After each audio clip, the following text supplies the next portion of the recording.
Hello friends, this is Renu Yadav and welcome to my channel R Y economics point. तो आज हम लोग पढ़ने वाले हैं आय एवं रोजगार के सिद्धांत से संबंधित कुछ और बातों को जानेंगे। मैंने पिछले वीडियो में आप लोगों को आय एवं रोजगार के सिद्धांत से कुछ बातों को बताया था और कुछ बातें हैं जो आपको जानना बहुत ही ज़रूरी है इस विषय से संबंधित। ठीक है, तो हमारा जो आज का टॉपिक रहेगा वो है आपके सामने, यह है मांग की प्रक्रिया किन दो बातों पर निर्भर करती है। तो मांग की जो प्रक्रिया है वो दो बातों पर निर्भर करती है। पहला, उपभोग की प्रवृत्ति और दूसरा, विनियोग की प्रेरणा। यह केन्स के अनुसार दिया गया है। तो पहले हम लोग पढ़ेंगे उपभोग की प्रवृत्ति, जिसे हम लोग उपभोग की प्रक्रिया के नाम से भी जानते हैं। इसे इंग्लिश में क्या कहते हैं? इसे इंग्लिश में कहते हैं प्रोपेंसिटी टू कंज्यूम। ओके, तो मैं दोस्तों आपको बता दूं कि उपभोग की प्रवृत्ति या उपभोग की प्रक्रिया जो है वो रोजगार या प्रभावपूर्ण मांग के निर्धारक तत्वों में उपभोग की प्रवृत्ति या उपभोग की प्रक्रिया का सबसे महत्वपूर्ण हाथ होता है, याद रखिएगा। और किसी भी समाज में अगर उपभोग दो बातों पर निर्भर करती है, याद रखिएगा, उपभोग हमेशा किसी भी समाज की अगर बात करें तो हमेशा ये याद रखिएगा कि उपभोग हमेशा दो बातों पर निर्भर करती है। एक तो आपका आय, ठीक है, उपभोग किन दो बातों पर निर्भर करती है ये आपको मैं बता दूं। पहला तो है आपका आय, यानी कि आय पे निर्भर करती है, एक नंबर याद रखिएगा। और दूसरा जो है, जो आपका पॉइंट आता है दूसरा, वो होता है आपका उपभोग की प्रवृत्ति पर निर्भर करती है, याद रखिएगा। पहला किस बात पे? आय पर, और दूसरा उपभोग की प्रवृत्ति पे। ये बहुत ज़रूरी है क्योंकि लोगों के पास आय तो होती है पर उनके अंदर एक फीलिंग होनी चाहिए कि मुझे पैसे खर्च करने हैं या नहीं। ठीक है, चलिए, उपभोग की प्रवृत्ति पर निर्भर करती है। समझ में आ गया? चलिए आगे मैं आपको बताती हूँ कि अगर उपभोग की प्रवृत्ति या उपभोग की प्रक्रिया आय एवं उपभोग के संबंध को बताती है। अब अगर बात की जाए कि उपभोग की प्रवृत्ति किसके साथ संबंध को दर्शाती है, तो ये बताती है आपका उपभोग की जो प्रवृत्ति है ये किसके किसके बीच में संबंध को दर्शाती है। तो याद रखिएगा, ये आय और उपभोग के बीच में संबंध को दर्शाती है। आय और उपभोग के बीच में संबंध को दर्शाती है। ठीक है, उपभोग के संबंध को दर्शाती है, ये याद रखिएगा। क्योंकि कभी कभी सवाल ऐसे पूछे जा सकते हैं कि उपभोग की जो प्रवृत्ति है वो किसके बीच संबंध को दर्शाती है। तो आपको ये याद रखना होगा कि यह आय और उपभोग के बीच में संबंध को दर्शाती है। या हम लोग अन्य शब्दों में भी कह सकते हैं कि जो उपभोग की प्रवृत्ति है आय के उस हिस्से को व्यक्त करती है जो उपभोग पर खर्च किया जाता है। यानी कि याद रखिएगा, उपभोग की प्रवृत्ति आय के उस भाग का वर्णन करती है जो उपभोग पर खर्च किया जाता है। या हम कह सकते हैं कि उपभोग वह जो उपभोग वाली जो वस्तुएं खरीदने के लिए खर्च किया जाता है। ठीक है, तो इस प्रकार हम कह सकते हैं कि उपभोग की प्रवृत्ति एक अनुसूची है, शेड्यूल है, जो कुल आय के विभिन्न स्तरों पर, अगर बोला जाए अलग अलग स्तरों पर उपभोग की अलग अलग मात्राओं को दिखलाती है। ठीक है, ये हम लोग एक चार्ट से हम लोग समझेंगे कि किस प्रकार यह सिद्ध किया जा सकता है कि जो उपभोग की प्रवृत्ति है वो किस प्रकार विभिन्न आय और व्यय को दर्शाती है। तो चलिए देखते हैं। तो ये रहा आपके सामने आय और उपभोग पर व्यय की एक अनुसूची। ठीक है, इसे हम लोग स्पष्ट करेंगे। तो सबसे पहले मैं बता दूं कि अनुसूची किसे कहा जाता है। अनुसूची उस तालिका को कहा जाता है जो दो विभिन्न मदों को दर्शाती है, जैसे आय और उपभोग व्यय, या फिर बोल सकते हैं आगत, या फिर आगत हो गया, या फिर जो उसके बचत हो गए वो। ठीक है, तो बहुत सारे ऐसे हैं जिसमें कि हम लोग ऐसे तालिकाओं में दिखाते हैं। तो दो अलग अलग तालिकाओं का जब सूची तैयार किया जाता है उसे हम लोग एक शेड्यूल अनुसूची कहा जाता है। तो यहाँ पे हम लोगों को उपभोग की प्रवृत्ति एक अनुसूची के रूप में हम लोग यहाँ दिखा रहे हैं और जिसे हम लोगों को समझना है कि आखिर क्या है। तो देखिए यहाँ पे बताया गया है किसी भी कंपनी की आय ली है मैंने। अब आय है 600 करोड़। तो याद रखिएगा, तो कंपनी या समाज मान लेते हैं, हम लोग समाज ही मान लेते हैं ताकि आप लोगों को और अच्छे से समझ में आ जाए। तो देखिए, अगर बात करें 600 करोड़ रुपए अगर इनकम है, तो उस समाज में अगर 600 करोड़ रुपए की आय हो रही है तो वो समाज स्टार्टिंग में क्या करता है ना, पूरे 600 करोड़ जो रुपए वो पूरा खर्च कर देता है। ठीक है, यानी कि अपनी ज़रूरतों को पूरा करने के लिए पूरे 600 करोड़ वो खर्च कर देता है। तो क्यों करता है? तो इस तरह का क्या कारण है कि जैसे कि उसने पूरे आय को ख़त्म कर दिया, तो रीज़न ये है कि जब वो स्टार्टिंग में इतना कमाता है तो उसकी बचत नहीं हो पाती और ना ही विनियोग, यानी कि विनियोग और बचत बिल्कुल क्या है, शून्य के बराबर होते हैं। यानी कि जो उसका बचत है यानी कि सेविंग है और जो उसका इन्वेस्टमेंट वो जीरो होता है। लेकिन जब उसी समाज में आय बढ़ती है, जैसे 25 करोड़ की आय में वृद्धि हुई, तो आप देख सकते हो उसके उपभोग में कितनी हुई, 620, यानी कि उसने 5 करोड़ रुपए क्या किया, बचा लिया। तो वो क्या करेगा ना, अब अपनी आने वाले ज़रूरतों को पूरा करने के बजाय अब वो थोड़ी थोड़ी कटौती करना शुरू करे, यानी कि उसकी ज़रूरतें जब पूरी होने लगती हैं तो वो थोड़ा थोड़ा पैसे को जमा करने लगता है। ये हर इंसान के अंदर भी ये प्रवृत्ति पाई जाती है। इसी प्रकार ये बढ़ते बढ़ते, जैसे आप देख सकते हो 625 से 650, 675, 700, उसके 725, इस तरह से इसकी आय तो बढ़ी, क्या उसी अनुपात में आपका व्यय भी बढ़ा? तो आप देख सकते हो कि 620 से 637 हो गए, फिर 650, जब 675 हुआ तो 650 आपका व्यय है, फिर 700 हुआ तो यहाँ 660 है, फिर 725 हुआ तो 660, यानी कि इन दो सिचुएशन में, यानी कि 660 से 660 करोड़ रुपए के खर्च तक आप लोग जब पहुँचते हैं, हम लोग पहुँचते हैं, तो ये देखते हैं कि इस समाज में बिल्कुल वो क्या हो चुके हैं, विकसित हो चुके हैं। अब उनको ना एक्स्ट्रा खर्च करने की ज़रूरत नहीं है, अब वो 660 जो करोड़ रुपए उतना में ही उनका सारा काम हो जाता है। इसलिए वो क्या करते हैं ना, फिर अगली बार जब उनकी आय 725 हो जाती है तो उनका खर्चा उतना ही रहता है, यानी कि उनकी जो आय बढ़ी वो बिल्कुल क्या हो जाती है, सेव हो जाती है, जो उसे वो लोग जो समाज में इन्वेस्ट कर दिया जाता है। तो हम कह सकते हैं कि धीरे धीरे जब आय बढ़ती है तो उपभोग और आय के बीच में एक लंबा गैप हो जाता है, अंतर हो जाता है। तो इसी गैप को प्रोफेसर केन्स ने उपभोग का मनोवैज्ञानिक सिद्धांत कहा है, जो ये बतलाते हैं कि जब कुल आय में वृद्धि होती है तो उपभोग व्यय में भी वृद्धि होती है। याद रखिएगा, जैसे जैसे हमारी आय बढ़ती है उससे कम अनुपात में हमारे उपभोग व्यय बढ़ती जाती है और एक स्थिति ऐसी आती है कि हमारे खर्चे बिल्कुल सीमित हो जाते हैं, यानी कि हम बिल्कुल परिपूर्ण हो जाते हैं, फिर हमें एक्स्ट्रा खर्च करने की ज़रूरत नहीं होती और व्यक्ति बचत करने लगता है और उसी बचत को फिर विनियोग करने लगता है। लेकिन क्या उपभोग व्यय में वृद्धि आय में वृद्धि से कम होती है? याद रखिएगा, हमेशा ये सही है कि उपभोग व्यय में जो वृद्धि हो रही है वो आय में वृद्धि से हमेशा कम होती है, क्योंकि अगर हम लोग पूर्ण रूप से आय को खर्च कर देंगे तो संभवतः हमारे सारे आय खर्च हो जाएंगे। इसलिए हमेशा उपभोग व्यय जो होता है वो आय वृद्धि से कम होता है।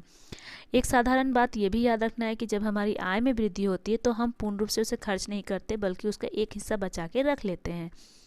तो इस प्रकार की जो मनोवैज्ञानिक दशा उत्पन्न होती है उसे ही प्रोफेसर केन्स ने उपभोग का मनोविज्ञान नियम कहा है, याद रखिएगा। ठीक है, अब हम लोग को जानना है कि इस उपभोग की प्रवृत्ति का प्रभावपूर्ण मांग और बाजार पर क्या प्रभाव पड़ता है। तो याद रखिएगा, इसका ज़्यादा से ज़्यादा प्रभाव किस पे पड़ता है? याद रखिएगा आप लोग, प्रभावपूर्ण मांग और रोजगार पे पड़ता है। क्योंकि जब कुल आय, मैं आपको बताती हूँ, तो मैंने आप लोगों को समझा दिया है, शायद आप लोगों को समझ में आ गया होगा। अगर नहीं समझ में आया तो प्लीज़ कमेंट बॉक्स में कमेंट भी करें कि यस ये समझ में नहीं आया मैम, फिर से समझाइए, तो श्योर मैं समझाऊंगी एक न्यू वीडियो के साथ। तो देखिए, मैं आपको बता दूं कि अगर उपभोग प्रवृत्ति के बारे में बात करें तो मैंने कहा कि ये प्रभावपूर्ण मांग और रोजगार पर प्रभाव डालती है, और जब कुल आय और कुल उपभोग में अंतर उत्पन्न होता है तो रोजगार एवं प्रभावपूर्ण मांग को भी बनाए रखने के लिए ये आवश्यक हो जाता है कि इस अंतर को क्या किया जाए, कम किया जाए। ठीक है, और आय और उपभोग में अंतर नहीं होगा तो विनियोग की समस्या उत्पन्न नहीं होगी। ठीक है, ये भी याद रखिएगा। आगे है कि कोई भी समाज अपने सारे खर्चे तो नहीं मतलब सारे आय अपने खर्चे नहीं करता, बल्कि कुछ भाग बचाता है, ये भी आप लोगों को याद रखना है। अब मैं आप लोगों को बता दूं कि उपभोग प्रवृत्ति के दो प्रकार होते हैं, आप जो कि बहुत ही मेन इंपॉर्टेंट टॉपिक है जिसे बिल्कुल समझना जरूरी है। तो उपभोग प्रवृत्ति के जो दो प्रकार होते हैं, तो पहला है आपका औसत उपभोग प्रवृत्ति, जिसे हम लोग इंग्लिश में शॉर्ट फॉर्म में कहते हैं एपीसी। ये एपीसी जो है वो क्या है, तो मैं एपीसी के बारे में बताती हूँ, average propensity to consume, average propensity to consume. Okay, ये हो गया। और दूसरा है सीमांत उपभोग प्रवृत्ति, जिसे हम लोग क्या कहते हैं, याद रखिएगा, इंग्लिश में marginal propensity to consume, marginal propensity to consume, जिसे मैं शॉर्ट फॉर्म में लिख रही हूँ एमपीसी।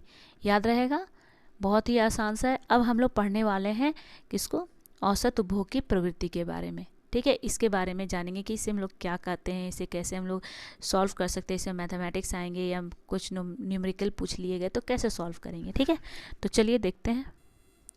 तो आगे मैं बता दूं आपको, जैसे यहाँ पे औसत उपभोग की प्रवृत्ति यहाँ पे है और इसे ज्ञात करने का एक सूत्र है। तो औसत उपभोग प्रवृत्ति की जो सूत्र है, उपभोग की मात्रा बटे आय की मात्रा। अगर आपको कभी पूछा जाए कि औसत उपभोग की प्रवृत्ति कैसे ज्ञात किया जा सकता है, तो उसके लिए एक सूत्र होता है उपभोग की मात्रा बटे आय की मात्रा। आपने सूत्र से ही समझ लिया होगा कि इसका परिभाषा क्या होगा।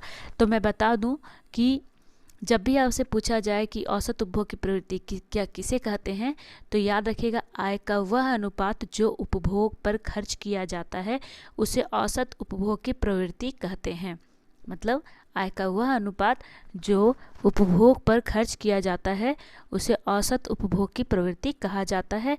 ये याद रखना है आपको। और मैं बता दूं कि बहुत ही आसान है, इसका एक शॉर्ट फार्मूला भी है जो आपको याद रखना है। मैं बताई थी अभी आपको कि औसत उपभोग की प्रवृत्ति को इंग्लिश में क्या बोलते हैं दोस्तों, जो आप लोग जानते हो, इसे हम लोग कहते हैं APC। ठीक है, APC average propensity to consume. अब हमें जानना है कि उपभोग की मात्रा को किससे लिखेंगे, तो उपभोग की मात्रा को हम लोग C में दिखाएंगे कंजप्शन, और आय की मात्रा को हम लोग दिखाते हैं Y। तो ये शॉर्ट सा फॉर्म है, यानी कि शॉर्ट फॉर्म है फार्मूला का, जो आपको याद रखना है। ठीक है, इतना लंबा अगर ना लिख सको तो आप इतना भी लिखोगे तो सही है, चलेगा। ठीक है, तो अगर एक सवाल सॉल्व करते हैं, मैं सवाल को पढ़ रही हूँ, आप लोग ध्यान से समझना। मैं सवाल बोलती हूँ कि मान लीजिए आपकी आय अगर 1000 रुपये, आपकी कुल आय कितना है, आपको 1000 रुपये दी गई है। ठीक है, और आपने कितना उपभोग कर लिया, ये क्वेश्चन है। आपका उपभोग हो गया 800 रुपये। अब पूछा जा रहा है यहाँ पे कि आप औसत उपभोग प्रवृत्ति ज्ञात करें। तो कैसे ज्ञात करेंगे दोस्तों, सिंपल सा फॉर्मूला जो अभी मैंने आपको बताया है, कुछ करना नहीं है इसको, बस क्या करना है, APC यहाँ पे लिख देना है इक्वल टू, और जो C/Y है आपको वो लिखना है, लिख दिया। अब जो C/Y है उसके स्थान पे हम लोगों को क्या करना है, C और Y का मान रखना है। तो हम लोग इसका वैल्यू पुट करेंगे। C का मान कितना है, 1000। ठीक है, और आपने कितना खर्च कर दिया, 800 रुपये। सॉरी मैंने गलती कर दिया, यहाँ पे आपको करना होगा 800/1000। ठीक है, चलिए ये सही है, सॉरी मैंने गलती लिख दिया था। C का मान ऊपर होगा क्योंकि C का मान कितना है आपका, याद रखिएगा, कंज्यूम कितना किया, 800। अब हम लोग इसको डिवाइड करेंगे, ये दोनों कट गए। अब क्या बचा, 8/10। ठीक है, मैं 8/10 को यहाँ पे लिख रही हूँ क्योंकि यहाँ पे थोड़ा दिक्कत है, देख सकते हो, तो मैं यहाँ पे लिख रही हूँ, आपको समझना है। ठीक है, अब क्या करना है, 8/10 बचा ना, इसको डिवाइड कर देना है। डिवाइड किया तो कितना है, 0.8। मतलब आपने आय का कितना प्रतिशत कंज्यूम कर लिया, लगभग 80%। 80% क्या किया आपने, कंज्यूम कर लिया। तो ये एक सिंपल सा फॉर्मूला है और सिंपल से इसका मैथ्स आता है, ज़्यादा टफ नहीं आता, हम लोग आसानी से इसको सॉल्व कर सकते हैं। तो आई होप यहाँ तक आपको समझ में आ गया होगा कि हम लोग औसत उपभोग की प्रवृत्ति कैसे ज्ञात करते हैं, इसका सूत्र क्या और इससे क्वेश्चन कैसे आते हैं, याद रहेगा। तो अगर समझ में आ रहा है तो प्लीज़ मेरे चैनल को सब्सक्राइब करें अगर आप लोग देख रहे हो तो। ठीक है, चलिए आगे बढ़ते हैं। आगे हमारा जो नेक्स्ट टॉपिक है वो आपके सामने है। तो अब हम लोग समझ चुके हैं कि सीमांत उपभोग की प्रवृत्ति किसे कहते हैं। अब हमें जानना है, अब हम लोगों ने औसत उपभोग की प्रवृत्ति पढ़ चुके हैं। अब हमें जानना है कि सीमांत उपभोग की प्रवृत्ति क्या है। ठीक है, तो सीमांत उपभोग की जो प्रवृत्ति है उसे हम लोग इंग्लिश में बोलते हैं marginal propensity to consume. Marginal propensity to consume. ठीक है, तो अब इसकी हम लोग परिभाषा कैसे निकाल सकते हैं, तो मैं इसको एकदम सिंपल सा तरीके से मैं बताती हूँ कि देखिए, अगर आपके आय में वृद्धि हो रही है और वृद्धि के बाद उपभोग में जो अतिरिक्त वृद्धि होती है, उपभोग में जो अतिरिक्त वृद्धि होती है उसे ही हम लोग क्या कहते हैं, सीमांत उपभोग की प्रवृत्ति कहते हैं। बस इतना ही जानना है। ठीक है, ज़्यादा तो टफ है नहीं। आपके आय में जो वृद्धि हुई, आय में वृद्धि हुई और आय में वृद्धि के बाद जो उपभोग में वृद्धि हुआ, ठीक है, तो उपभोग में जो अतिरिक्त वृद्धि होती है उसे ही हम लोग क्या कहते हैं, सीमांत उपभोग प्रवृत्ति कहते हैं। ठीक है, अब आपको जानना है कि अगर इसका फॉर्मूला पूछा जाए तो कैसे लिखेंगे। तो यहाँ आपने देख रहे हो कि लिखा हुआ है, तो अब हम लोग का जो फॉर्मूला होगा = लगा दो यहाँ पे। अब हमने करना क्या है कि आपको लिखना है कि यहाँ पे ऊपर में क्या लिखेंगे, ठीक है। तो मैं इसको फॉर्मूला को आपको बताती हूँ। तो यहाँ आप फॉर्मूला देख सकते हो। अब यहाँ पे हम लोग को समझना है सीमांत उपभोग की प्रवृत्ति बराबर क्या होता है, उपभोग की मात्रा में हुई वृद्धि, यानी कि उपभोग की मात्रा में जो भी वृद्धि हुई है उसे क्या करना है, याद रखना है कि आपको ऊपर लिख देना है, यानी कि अंश के रूप में, बटे आय की मात्रा में हुई वृद्धि, इतना याद रखना है, ठीक है। याद रखिएगा कि आय की मात्रा में जो वृद्धि हुई वो, और हम लोगों को अंश के रूप में, यानी कि ऊपर जो हम लोग लिखेंगे वो लिखेंगे उपभोग की मात्रा में हुई वृद्धि, इतना याद रहेगा। तो इससे संबंधित इसका शॉर्ट फॉर्म भी हम लोग जान लेते हैं, जिस तरह से हम लोगों ने किसका जाना था, एपीसी का जाना था, ठीक है। चलिए मैं इसको क्या बोल सकती हूँ, याद रखना, हम लोग क्या बोल सकते हैं इसको, एमपीसी बोल सकते हैं ना, मैंने बताया था, मार्जिनल प्रोपेंसिटी टू कंज्यूम। अब इसका जो फॉर्मूला क्या होगा, सेम है, कुछ अंतर नहीं है, बस याद रखिएगा उसमें भी क्या था, कंज्यूम, क्योंकि यहाँ उपभोग की बात हो रही है तो यहाँ पे सी ले लेंगे और आपकी आय जो है वाई ले लेंगे, पर यहाँ पे हुई वृद्धि की बात हो रही है तो हम लोग डेल्टा सी ले लेंगे यहाँ पे, और यहाँ पे क्या ले लेंगे, डेल्टा वाई ले लेंगे। बस इतना ही करना है और कुछ नहीं, कुछ ज़्यादा तो टफ है नहीं, बहुत आसान है। तो अब हम लोगों को करना क्या है, एक क्वेश्चन सॉल्व करना है। चलिए एक क्वेश्चन सॉल्व करते हैं और अच्छे से समझ में आ जाएगा, ठीक है। तो क्वेश्चन इस तरह से है। तो अब हमें जानना है कि अगर हमसे पूछा जाए कि एमपीसी कैसे ज्ञात कर सकते हैं, और आपको अगर सवाल दिया गया हो तो, ठीक है। तो आप यहाँ पे देख सकते हो कि यहाँ पे मैंने लिया हुआ है कि MPC is equal to delta C by delta Y, ठीक है। डेल्टा क्या बता रहा है, ये वृद्धि को बता रहा है, किसमें, आय और कंजप्शन में जो वृद्धि हो इसे बता रहा है, ठीक है। तो आपको क्वेश्चन दिया हुआ है कि अगर आपका डेल्टा वाई कितना दिया हुआ है, 1000 रुपये, और डेल्टा सी जो दिया हुआ है यानी कि उपभोग में जो वृद्धि हुई है वो 600 रुपये है। तो आपसे पूछा जा रहा है कि एमपीसी का मान क्या होगा, आपको एमपीसी निकालना है, ठीक है। तो बहुत ही आसान है, हम लोग एमपीसी का मान कैसे निकालेंगे, तो यहाँ एमपीसी इज इक्वल टू लिखेंगे delta C by delta Y. अब जो आपका मान दिया गया है उसको क्या करना है, हम लोगों को यहाँ पे पुट कर देना है। चलिए डेल्टा सी का मान कितना है आपका, 600 है, और आपका जो आय में वृद्धि है वो क्या है, 1000 है। सेम वैसा ही बनेगा जैसा हम लोगों ने क्या किया था, एपीसी में किया था, ठीक है। तो 0 0 कट गए, अब बचे क्या, 6/10। अब हम लोग इसको कुछ ज़्यादा नहीं करना, 6/10 लिखिए और डायरेक्ट डिवाइड करेंगे तो 0.6। तो इसका मतलब 60% लगभग आय में वृद्धि हुई। कितना प्रतिशत, 60% आय में वृद्धि हो गई, ठीक है। इतना ही आपको समझना है, ठीक है, ज़्यादा टफ नहीं है। तो ये था आप लोगों का एपीसी और एमपीसी। अगर बात किया जाए क्या वास्तव में सीमांत उपभोग प्रवृत्ति जितनी अधिक होती है उसकी भी मात्रा उतनी ही अधिक होती है, ये भी याद रखिएगा। यस होती है, और प्रभावपूर्ण मांग और रोजगार में वृद्धि होती है। क्या सच में बिल्कुल ऐसा ही होता है कि अगर उपभोग की प्रवृत्ति जितनी अधिक होती है उपभोग की मात्रा भी उतनी ही अधिक होती है, याद रखिएगा। यानी कि सीमांत उपभोग की प्रवृत्ति जितनी अधिक होगी उपभोग की मात्रा उतनी ही अधिक होगी, और प्रभावपूर्ण मांग एवं रोजगार में वृद्धि होती है, ये भी याद रखना है, ठीक है। आगे में प्रोफेसर केन्स ने कहा था कि अल्पकाल में उपभोग की जो प्रवृत्ति होती है वो प्राय क्या होती है, स्टेबल होती है।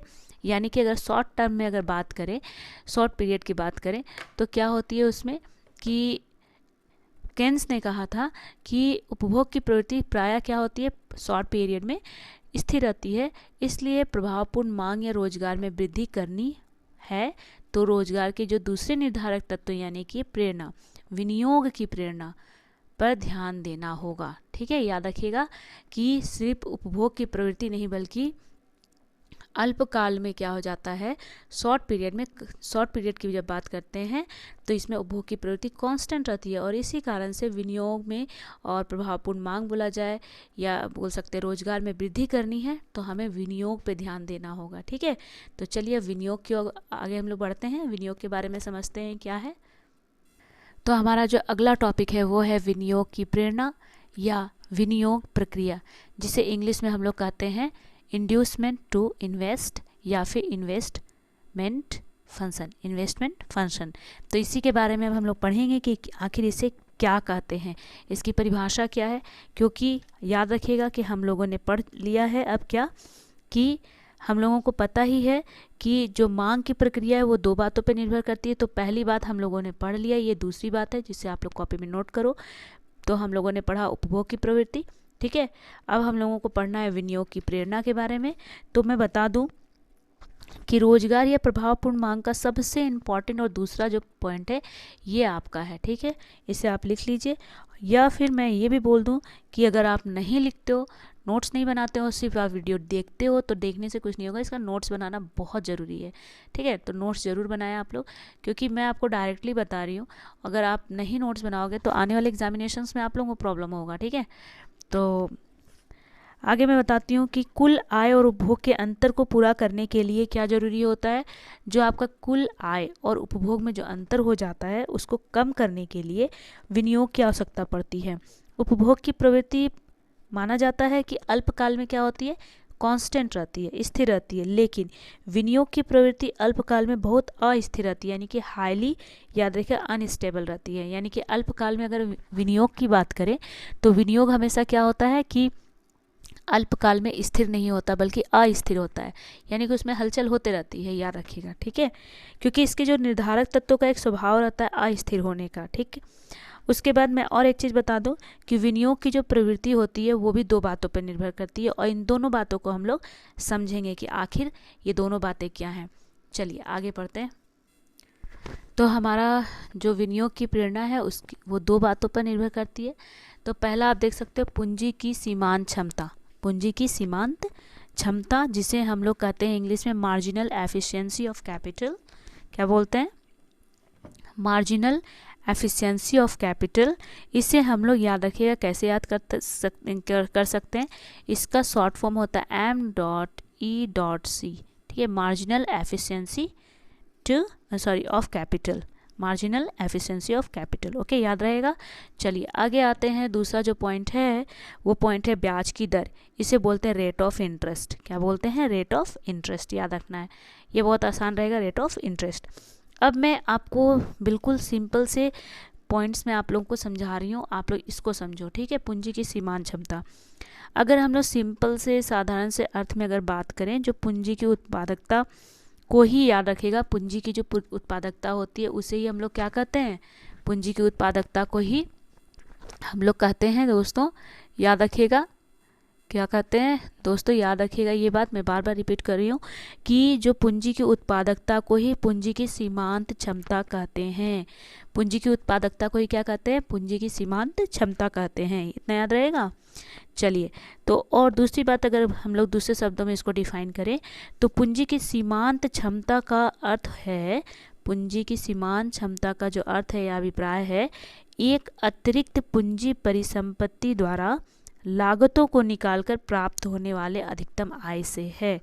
याद रखिएगा कि अगर एक अतिरिक्त पूंजी परिसंपत्ति को निकाल दिया जाए तो लागतों को उसमें से निकाल दिया जाए तो उससे जो अधिकतम आय प्राप्त होगी तो उसे ही हम लोग कहते हैं पूंजी की सीमांत क्षमता।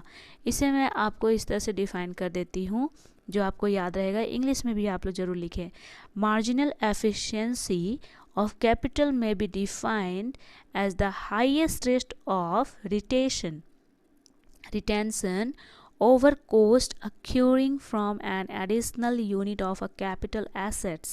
इतना याद रखिएगा क्योंकि बहुत ही आसान है, और मैं इसको और सिंपल तरीके से बताती हूँ ताकि आपको और अच्छे से समझ में आ जाए कि मान लीजिए एक अतिरिक्त पूंजी परिसंपत्ति की जो लाभदायकता होती है तो उसी से संबंध होता है, यानी कि एक अतिरिक्त पूंजी अगर लगा रहे उससे जो आपको प्रॉफिट हो रहा है उसे ही हम लोग क्या कहते हैं, पूंजी की सीमांत क्षमता कहते हैं। और कोई भी साहसी पूंजी की सीमांत क्षमता का अंदाजा दो ही बात पर लगा सकता है।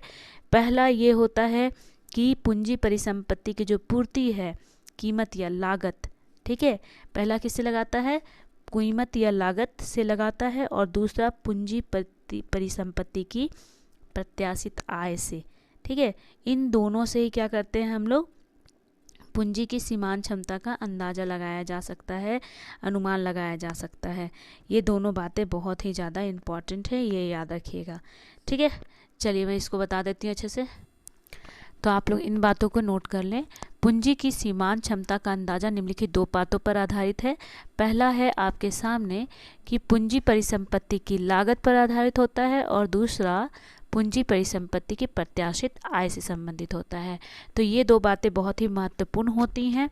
क्यों? क्योंकि पूंजी सीमांत क्षमता की अगर हम लोग अंदाजा लगाना चाहें या कि अनुमान लगाना चाहें तो ये दोनों बातें बहुत इम्पॉर्टेंट होती हैं। याद रखिएगा, कोई भी साहसी इसी दो बातों पर ही क्या करता है, किसी भी पूंजी की सीमांत क्षमता ज्ञात करता है। ठीक है, याद रहेगा। तो आगे मैं आपको बताऊं तो केन्स ने कहा कि जो लोग हैं वो किसी भी मुद्रा की मांग जो करते हैं, क्यों करते हैं और किस प्रकार से करते हैं।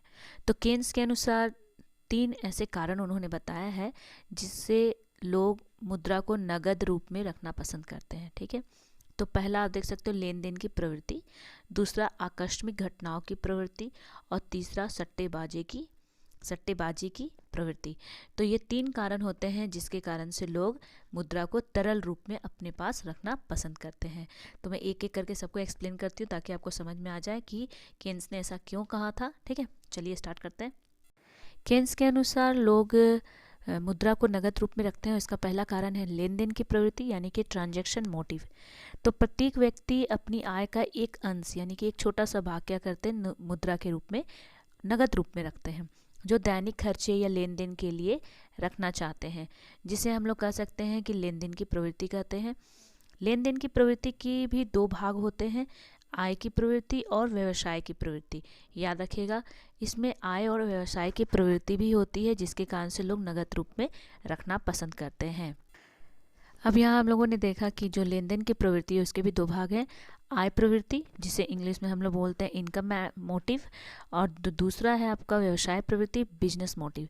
चूँकि लोगों के आय प्राप्त करने और उसे खर्च करने के बीच में जो समय का अंतर होता है, वे क्या करते हैं, कुछ ना कुछ नगद मुद्रा अपने दैनिक खर्च के लिए अपने पास रख लेते हैं। ठीक है, और इसे ही आय प्रवृत्ति कहते हैं। याद रखिएगा, आय प्रवृत्ति किसे कहते हैं कि लोग अपने दैनिक खर्चों के लिए कुछ मुद्रा बचत के रूप में रख लेते हैं, उसे ही हम लोग कहते हैं आय प्रवृत्ति।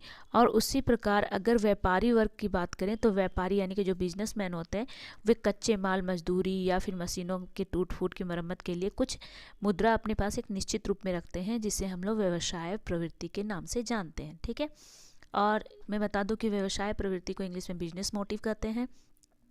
तो इस प्रकार जो दो प्रकार की हम लोग प्रवृत्ति के बारे में समझे, उन्हीं दोनों को हम लोग लेन देन की प्रवृत्ति कहते हैं। आई होप फ्रेंड्स आपको समझ में आ रहा होगा। अगर समझ में आता है तो प्लीज़ मेरे चैनल को सब्सक्राइब करें और इसे शेयर भी करें। चलिए आगे बढ़ते हैं। तो आगे हमारा जो नेक्स्ट पॉइंट है, तो अगला हमारा जो पॉइंट है वो है 2 नंबर पॉइंट, आकस्मिक घटनाओं की प्रवृत्ति, जिसे इंग्लिश में बोलते हैं प्रिकॉशनरी मोटिव।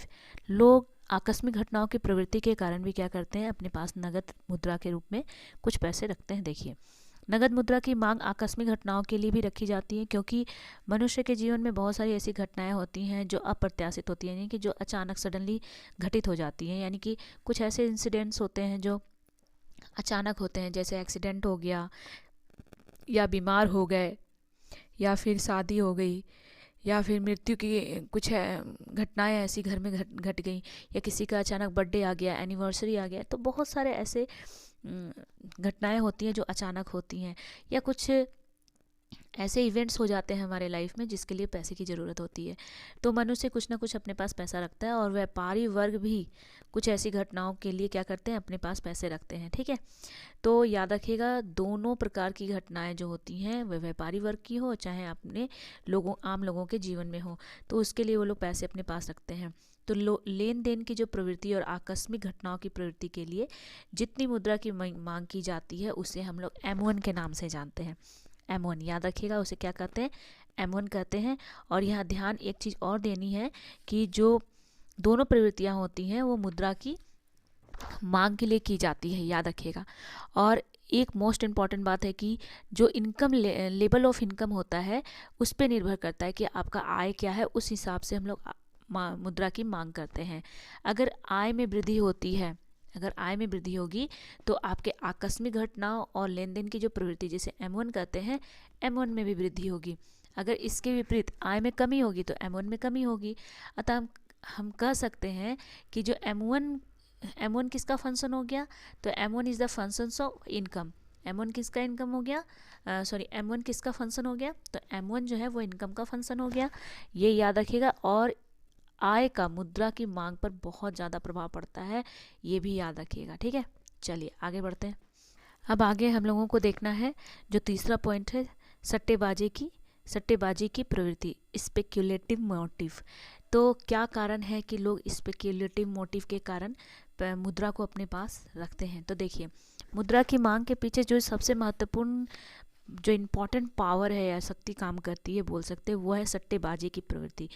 ठीक है, इस प्रवृत्ति से जो मुद्रा की मांग की जाती है उसका उद्देश्य ये होता है कि भविष्य में सट्टा बाजार की जो प्रवृत्तियां होंगी उसका अच्छी तरह से ज्ञान प्राप्त करके अधिक से अधिक मुनाफा कमाया जाए। ठीक है, और एक चीज़ मैं बता दूं कि केन्स के अनुसार, केन्स ने क्या कहा कि स्पेक्युलेटिव मोटिव जो होता है एक डिज़ायर बोल सकते हैं, एक डिज़ायर है और वो प्रॉफिट कमाने का, क्योंकि मार्केट में अच्छा से अच्छा अगर किसी को इनकम करना है तो सट्टेबाजी बहुत अच्छा होगा, ऐसा केन्स के अनुसार है। तो इसे मैं आपको एक्सप्लेन करती हूँ इंग्लिश में। Speculative motive is the desire of earning profit by knowing better than the market what the future will bring both. ठीक है, ब्रिंग फोर्थ। तो इस प्रवृत्ति के कारण लोग क्या करते हैं ना, मुद्रा का संचय करते हैं और इसलिए मांग भी करते हैं, ताकि जब भी हम लोग शेयर मार्केट की बात करें या मनी मार्केट की बात करें तो उसमें शेयर या जो भी बॉन्ड खरीदे जाते हैं उसकी खरीद बिक्री से उनको लाभ कमाया जाए, यानी कि प्रॉफिट कमाया जाए। तो इन बाज़ारों में क्या होता है कि शेयर और जो प्रतिभूति होती है उसके मूल्यों में हमेशा परिवर्तन होता है, जिनका अनुमान लगाया जाता है और उसका लाभ उठाया जाता है। और सट्टेबाजी ज़्यादातर शेयर मार्केट में किया जाता है और मनी मार्केट में। सट्टेबाजी की प्रवृत्ति के लिए जो मुद्रा की मांग की जाती है, याद रखिएगा, जो सट्टेबाजी के लिए जो हम लोग मुद्रा की मांग करते हैं उसे हम लोग बोलते हैं M2। ठीक है, कभी पूछा जाए M2 किसके लिए प्रयोग किया जाता है, तो सट्टेबाजी की प्रवृत्ति के लिए प्रयोग किया जाता है, याद रहेगा। तो ये थे हमारे 3 पॉइंट जो हम लोगों ने कंप्लीट कर लिया है। आगे देखते कुछ और पॉइंट्स है जो हमें इस थ्योरी में, यानी कि केन्स के रोजगार सिद्धांत से संबंधित कुछ और बातें हैं जो हम लोग जानेंगे। आगे हम लोग देखेंगे आय, रोजगार या उत्पादन का वर्गीकरण फ्लो चार्ट के द्वारा। हम लोगों ने केन्स के रोजगार सिद्धांत को देख लिया। अब हमारी बारी जो है देखने की कि जो इतने सारे वर्गीकरण हुए हैं उसे एक हम लोग फ्लो चार्ट के द्वारा समझेंगे। तो यहाँ आप देख सकते हो कि रोजगार, आय या उत्पादन को कितने प्रकार में कितने भागों में बांटा गया है। तो पहले तो रोजगार जो है वो प्रभावपूर्ण मांग पर निर्भर करता है, इतना याद रखना है। तो प्रभावपूर्ण मांग को 2 भागों में बांटा गया है। तो पहला है कुल पूर्ति प्रक्रिया और दूसरा है कुल मांग प्रक्रिया। तो यहाँ पे कुल मांग प्रक्रिया को उपभोग और विनियोग 2 भागों में बांटा गया है। उपभोग को इंग्लिश में बोलते हैं कंजप्शन और विनियोग को बोलते हैं इन्वेस्टमेंट। आगे चल के आप उपभोग के प्रकार को देख सकते हैं। उपभोग में 2 बातों पर निर्भर करती है, तो 2 भागों में बांटा गया है, आय की मात्रा और उपभोग की प्रवृत्ति। आय की मात्रा को इंग्लिश में बोलते हैं साइज ऑफ इनकम और उपभोग की प्रवृत्ति को बोलते हैं प्रोपेंसिटी टू कंज्यूम। उसी प्रकार से विनियोग को भी 2 भागों में बांटा गया है, आप देख सकते हो। पहला है पूंजी की सीमांत क्षमता और दूसरा है ब्याज की दर। ठीक है, याद रखना है, पूंजी की सीमांत क्षमता को मार्जिनल एफिशिएंसी ऑफ कैपिटल कहा जाता है और ब्याज की जो दर है उसे कहते हैं रेट ऑफ इंटरेस्ट। उसके बाद आते हैं पूंजी की सीमांत क्षमता। पूंजी की सीमांत क्षमता भी 2 भागों में विभाजित है। तो आप देख सकते हो, पूंजी परिसंपत्तियों की पूर्ति कीमत जिसे हम लोग बोलते हैं supply price of capital assets, और दूसरा भाग जो इसका है पूंजी परिसंपत्तियों से प्रत्याशित लाभ, यानी कि prospective yield from capital assets. ठीक है, आगे हम लोग बढ़ते हैं, ब्याज की दर को देखते हैं। जो रेट ऑफ इंटरेस्ट है उसे भी 2 भागों में बांटा गया है। तरलता अधिमान जिसे लिक्विडिटी प्रेफरेंस कहते हैं और इंग्लिश में मुद्रा की पूर्ति, दूसरा भाग है मुद्रा की पूर्ति जिसे सप्लाई ऑफ मनी कहते हैं। आगे अगर देखा जाए, क्या इन आप पूंजी की सीमांत क्षमता को देखो, उसके आगे कोई भी भागों में नहीं बांटा गया। ठीक है, आगे हम लोग देखते हैं तरलता अधिमान जो है उसे कितने भागों में बांटा गया है। तो उसे बांटा गया है 3 भागों में, जो अभी हम लोगों ने पढ़ा है। तो आप देख सकते हो, पहला है लेन देन की प्रवृत्ति, उसके बाद दूसरा आता है आकस्मिक घटनाओं की प्रवृत्ति और तीसरा आता है सट्टेबाजी की प्रवृत्ति। तो इस प्रकार हम लोगों ने इस पूरे के पूरे चार्ट को कंप्लीट किया एक किसके माध्यम से कंप्लीट किया है? तो केन्स के रोजगार के सिद्धांत से संबंधित हम लोगों ने सारी बातों को समझ लिया है। अब है कि केन्स के रोजगार के सिद्धांत को जब समझ लिया तो कुछ ऐसे भी मुख्य बातें हैं जो केन्स के रोजगार से संबंधित हैं, जो आप यहाँ पे देख सकते हो। तो मैं एक एक करके बता देती हूँ। केन्स के जो रोजगार के सिद्धांत की कुछ मुख्य बातें हैं। पहला कि कुल आय रोजगार की मात्रा पर निर्भर करती है, बिल्कुल, कि कुल आय जो है आपके रोजगार की मात्रा पर निर्भर करती है। दूसरा है कि कुल रोजगार कुल प्रभाव उत्पादक मांग पर निर्भर करती है, जिसके निर्धारक तत्व हैं कुल पूर्ति प्रक्रिया तथा कुल मांग प्रक्रिया। ये याद रखिएगा, कुल मांग और कुल पूर्ति पर ही क्या करते हैं कि एक इफेक्टिव डिमांड निर्भर करता है। दूसरा आता है कुल मांग प्रक्रिया दो तत्वों पर निर्भर करती है, उपभोग व्यय और विनियोग व्यय पर। उपभोग व्यय जो है आय की मात्रा और समाज की उपभोग प्रवृत्ति पर निर्भर करता है। नेक्स्ट पॉइंट है 5 नंबर पॉइंट, विनियोग व्यय पूंजी की सीमांत क्षमता तथा ब्याज दर से निर्धारित होती है। और छठा पॉइंट जो है अल्पकाल में उपभोग की प्रवृत्ति स्थिर रहती है और रोजगार में वृद्धि करने के लिए विनियोग में वृद्धि करना आवश्यक हो जाता है। ठीक है, आगे देखते हैं।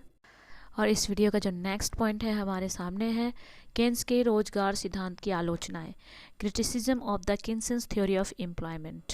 तो आज हम लोग उन सभी आलोचनाओं को देखेंगे जो केन्स के रोजगार के सिद्धांत के बारे में की गई हैं।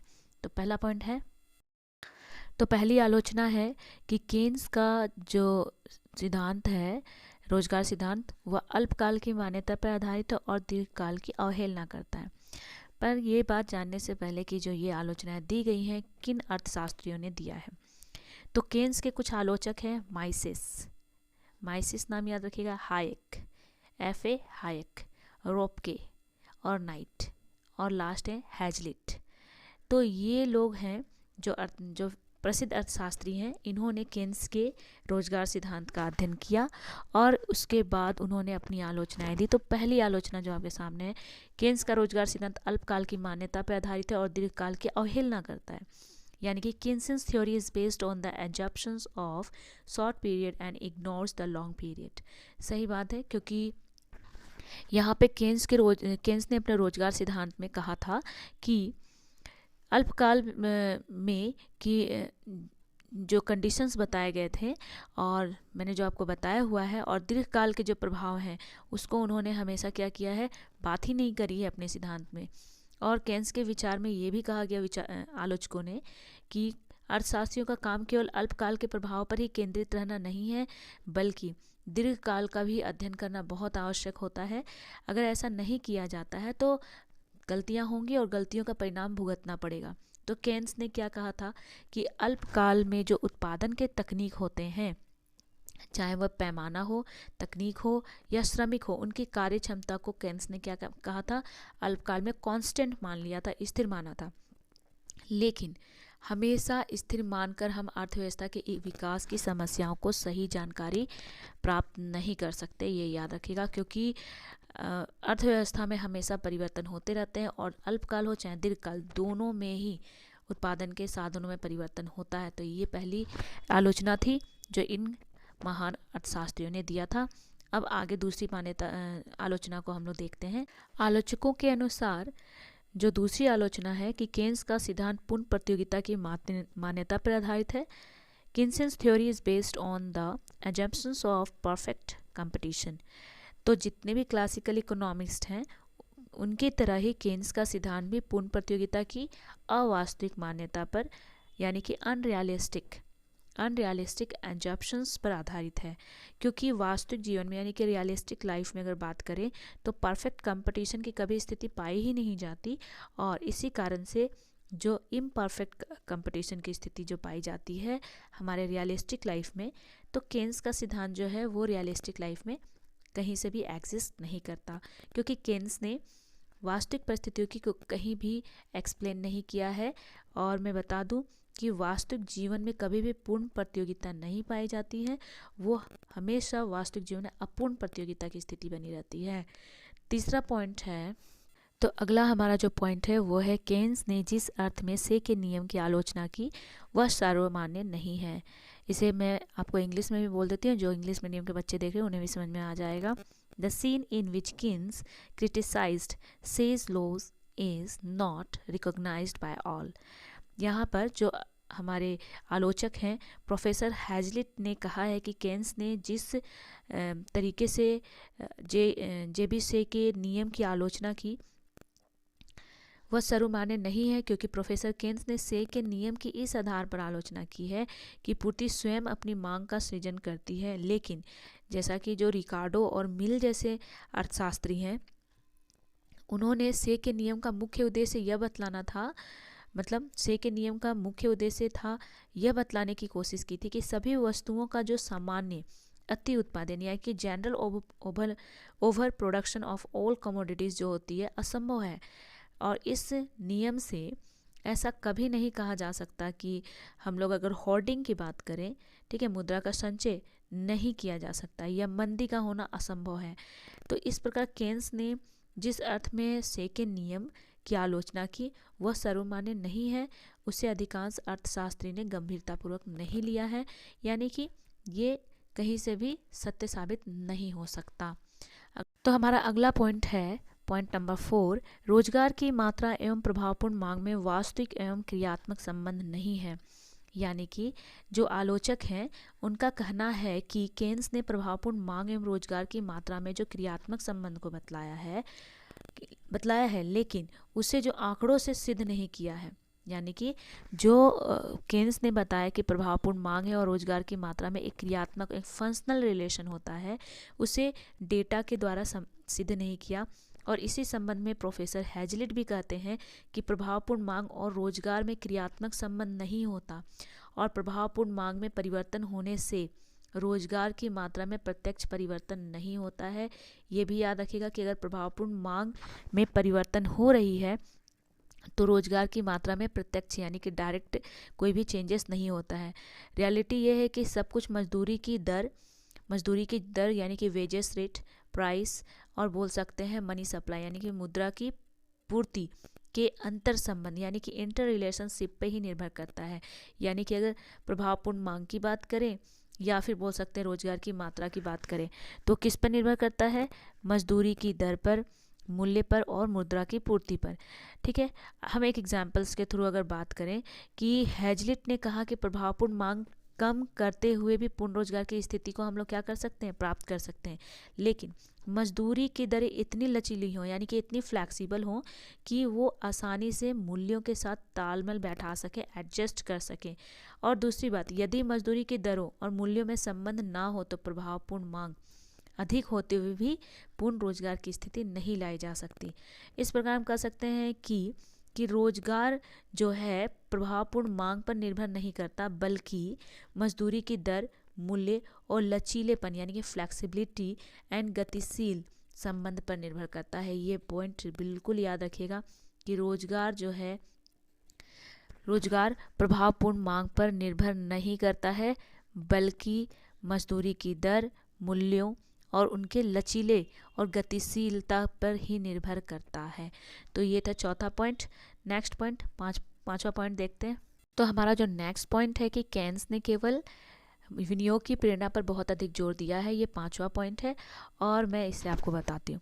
केन्स के अनुसार रोजगार और प्रभावपूर्ण मांग के दो निर्धारक तत्व होते हैं जो मैंने आपको बताया था। क्या होते हैं? तो उपभोग की प्रवृत्ति और विनियोग की प्रेरणा पर। ठीक है, लेकिन प्रोफेसर केन्स ने याद रखिएगा कि प्रोफेसर केन्स के अनुसार चूंकि उपभोग की प्रवृत्ति अल्पकाल में स्थायी मानी जाती है यानी कि स्थिर मानी जाती है, स्टेबल होती है, और उन्होंने प्रभावपूर्ण मांग और रोजगार में वृद्धि करने के लिए केवल विनियोग की प्रेरणा पर जोर दिया था, उपभोग पर नहीं। और जो इकोनॉमिस्ट हैं उनके अनुसार यह विचार गलत है कि जब टैक्सेशन की बात आती है या कुछ और उपाय के द्वारा आय का पुनर्वितरण करके उपभोग की प्रवृत्ति में भी परिवर्तन लाकर रोजगार में वृद्धि की जा सकती है। इसलिए रोजगार या प्रभावपूर्ण मांग एक दूसरे के निर्धारक तत्व की प्रवृत्ति पर भी ध्यान देना अति आवश्यक होता है कि हम ये नहीं कह सकते कि जो विनियोग है, विनियोग से ही अगर ज़्यादा हम लोग करें तो हमें क्या होगा कि ज़्यादा से ज़्यादा क्या होगा, रोजगार उत्पन्न किया जा सकता है। नहीं, उपभोग भी बहुत अधिक मेन फैक्टर हो जाता है किसी भी रोजगार को उत्पन्न करने में। तो केन्स के रोजगार सिद्धांत में विनियोग का ज़्यादा महत्व दिया गया है। तो हम लोगों ने 5 पॉइंट देखा, जो 5 बातें हैं जो मुख्य हैं जो आलोचकों ने दिया है। ऐसे बहुत सारी आलोचनाएं की गई हैं, तो मोस्टली मैंने 5 कराया क्योंकि बहुत ही इंपॉर्टेंट है। और मैं आपको बता दूं कि ये जो आपका जो चैप्टर था बहुत ही लंबा चैप्टर था, क्योंकि मैं आपको स्पष्ट कर दूं कि रियली में जो आपका केन्स का जो रोजगार सिद्धांत है ये एक बहुत ही इम्पॉर्टेंट चैप्टर है। आप लोग बुक्स रीडिंग करें, और बुक रीडिंग करेंगे, बहुत सारी बुक्स हैं। अगर आप लोग चाहते हो कि मैं कुछ नाम बता दूं तो आप एम एल झिंगल ले लीजिए, या फिर बहुत सारे बुक्स हैं जैसे आर के लिखी हो गए, एच एल आहूजा हो गए, बहुत सारे ऐसे बुक्स हैं। और अच्छे अच्छे राइटर्स की बुक पढ़ें ताकि आपको आइडिया मिले कि हाँ मोस्टली थ्योरीज को कैसे हम लोग समझ सकते हैं, और उससे हम लोग कैसे कितने अच्छे नोट्स प्रिपेयर कर सकते हैं। और ये वीडियो भी बहुत ही बेनिफिशियल होगा क्योंकि ये बहुत अच्छे राइटर बुक से मैंने पढ़कर और बहुत अच्छे से एक्सप्लेन किया है। आई होप ये वीडियो आप लोगों को पसंद आएगा, और पसंद आता है तो प्लीज़ मेरे चैनल को सब्सक्राइब करें, मेरे वीडियो को लाइक करें, साथ ही इसे अपने दोस्तों के साथ शेयर करें। Thank you.